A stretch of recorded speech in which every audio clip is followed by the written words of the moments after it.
meron din po kayong digital bank. Maaring po ba kami bigyan ng konting background nitong digital bank po ninyo, Gov?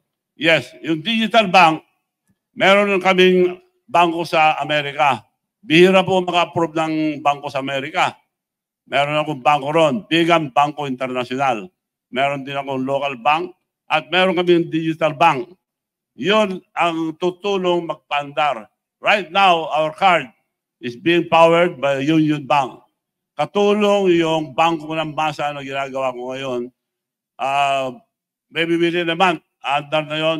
Yun ang tutulong dahil dalawang gamit ko, Visa card at saka Mastercard.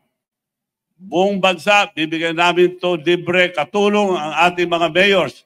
Matagal na namin programa ito, itutuloy po namin. Kasama ko po yung mga local officials, local government officials, governors, mayors, city mayors, and cooperative and transport group. So, eto po, itatap lang sa jeep nila, lipat na sa account nila. At nagagamit ito sa buong mundo. Nasubukan ko na US, Las Vegas, Japan, Korea, sa ibang bansa, nagagamit po ito. 3 lang nagpapandar ang credit card. Yun yung Pay, Visa card, Mastercard. So, ito, Visa card, lumandar.